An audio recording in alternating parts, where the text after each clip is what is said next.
محترم و مکرم سامعین کرام،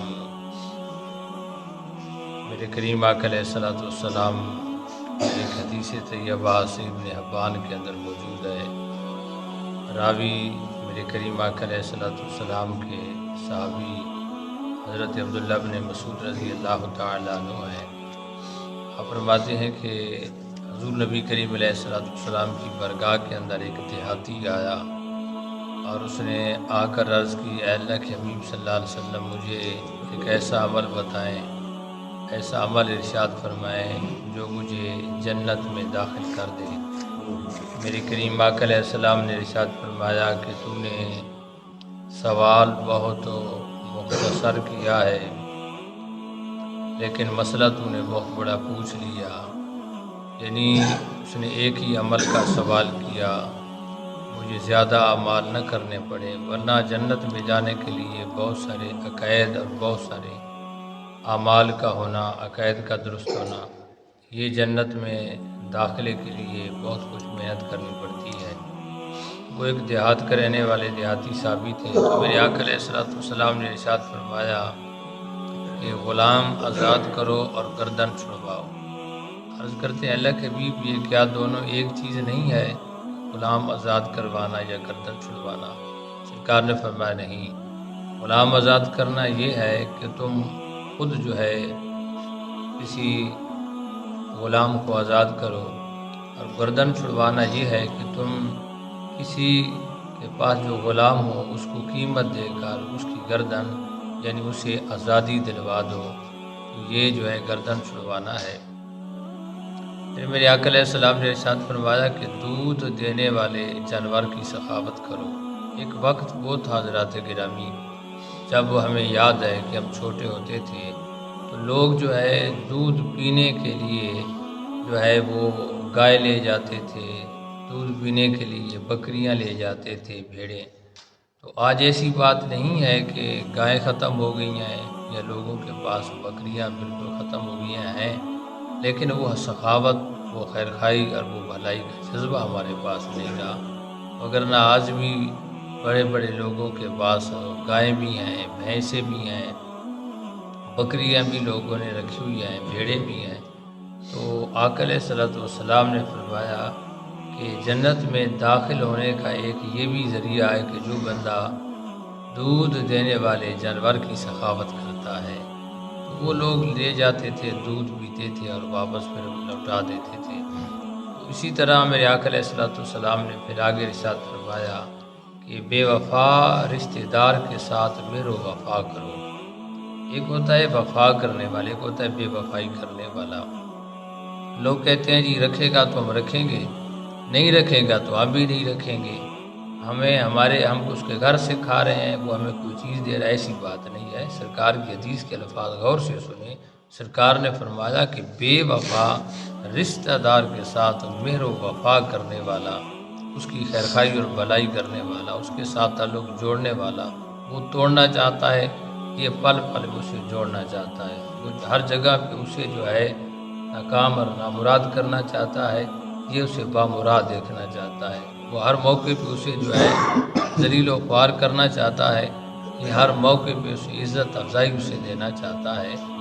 یہ جو جب جذبے پیدا ہو جائیں تو پھر جو ہے خیرخواہی اور بھلائی آتی ہے۔ تو آقا علیہ الصلوۃ والسلام نے بھی یہ ارشاد فرمایا۔ سرکار نے فرمایا اگر تم یہ بھی نہ کر سکو، تم سے نہ ہو سکے، تو میرے آقا علیہ السلام نے فرمایا پھر نیکی کا حکم دو اور برائی سے روکو، اور فرمایا کہ کسی بھوکے کو کھانا کھلا دو، کسی پیاسے کو پانی پلا دو۔ کھانا کھلانا بھی بہت بڑا ثواب کا کام۔ حضرت عبداللہ بن سلام رضی اللہ تعالیٰ یہودیوں کے بہت بڑے عالم تھے۔ سرکار جب مدینہ طیبہ میں ہجرت فرما کر تشریف لے آئے تو سرکار کے ارد گرد بہت سارے صحابہ اور دیگر لوگ جمع تھے۔ عبداللہ بن سلام نے پوچھا یہ کیوں لوگ جمع ہیں؟ تو بتایا کہ اللہ کے حبیب صلی اللہ علیہ وسلم ہے، یہودیہ کا بڑا عالم تھا۔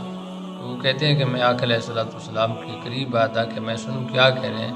فرماتے ہیں سرکار جو کہہ رہے تھے اور میرے کانوں کے اندر یہ الفاظ ہے، سرکار فرما رہے تھے کہ اطعم الطعام واکرم السلام علی من عرفت ومن لم تعرف، لوگوں کو کھانا کھلایا کرو اور سلام کیا کرو جانتے ہو تو تب بھی سلام کرو، نہیں جان پہچان مومن ہے تو تب بھی اسے سلام کیا کرو۔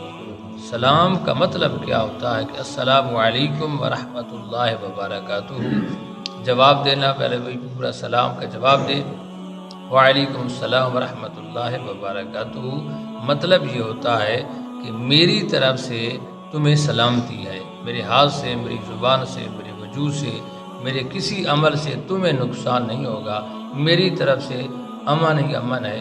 سلام کر کے ہم نے گویا اسے جو ہے سلامتی کا، اپنی طرف سے امن کا سرٹیفکیٹ جاری کر دیا ہے۔ دن میں 5-7-100 مرتبہ ڈیلی سلام بھی کریں اور اس کی جڑیں بھی کاٹنی شروع کر دیں۔ ہر روز سلام بھی کریں تو موقع ملے تو اس کو نقصان پہنچانا بھی شروع کر دیں، سلام بھی اسے کرتے رہیں اور ادھر سے اس کا حق بھی دبا کر بیٹھے رہیں، ظلم اور زیادتی بھی کرتے رہیں، یہ نہیں۔ سلام کا معنی بھی یہ ہوتا ہے کہ سلامتی دینا اور سلامتی، تو اسی طرح پورا سلام یہی ہے۔ حضور نبی کریم علیہ السلام تشریف فرما تھے، ایک صحابی نے آ کر سلام کیا تو سرکار دو عالم صلی اللہ علیہ وسلم نے اس کا جواب دیا، تو پھر فرمایا 10، پھر ایک اور آیا، سرکار نے جواب دیا، فرمایا 20، ایک اور آیا، سرکار نے جواب دیا سلام کا، فرمایا 30۔ صحابہ نے پوچھا اللہ کہ یہ 10، 20 اور 30 کیا ہے؟ تو میرے آقا علیہ السلام نے فرمایا کہ جو بندہ کہتا ہے نا السلام علیکم، اللہ اسے 10 نیکیاں دیتا ہے، جو بندہ کہتا ہے ورحمۃ اللہ، اللہ تعالیٰ اسے جو ہے 20 نیکیاں دیتا ہے، جو اس طرح کہتا ہے السلام علیکم ورحمۃ اللہ وبرکاتہ، اللہ تعالیٰ اسے 30 نیکیاں دیتا ہے۔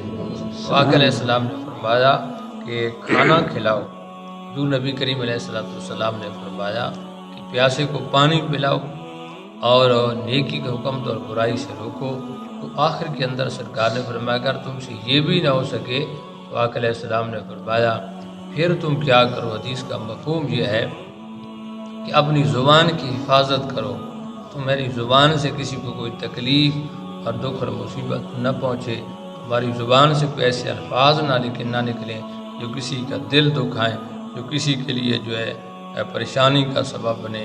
اپنے جملوں کو تول کے بولا کرو۔ میرے آقا علیہ السلام کی ایک حدیث طیبہ ہے، مختصر سی ہے، سرکار نے فرمایا من سامتا نجا، جو خاموش رہا اس نے نجات حاصل کر لی۔ ہمارے معاشرے کے اندر جو زیادہ باتونی بندہ ہوتا ہے، ہم اس کو ایکٹیو کہتے ہیں، یہ بڑا ایکٹیو ہے، انگریزی کے الفاظ اس کے ساتھ جملے لگا دیے، یہ بڑا ہوشیار ہے، یہ بڑا دانا ہے، یہ بڑا سمجھدار ہے، لوگوں کو دا لگانے والا اور اپنی چلاکی کی بنیاد پہ لوٹنے والا، ہم اس کو بڑا ہوشیار کہہ دیتے ہیں۔ حالانکہ سرکار کا فرمان تو یہ ہے کہ من سامت نجا، جو خاموش رہا اس نے نجات حاصل کر لی۔ یعنی فضول بولنا اور ایسے ہی بولتا رہنا اسلام میں پسند نہیں ہے۔ خوبصورت جامع اور مختصر بات کریں، پتے کی بات کریں اور دوسروں کے فائدے کے لیے بات کریں۔ اللہ کریم ہمیں معاشرے کے اندر آسانیاں بانٹنے کی توفیق عطا فرمائے۔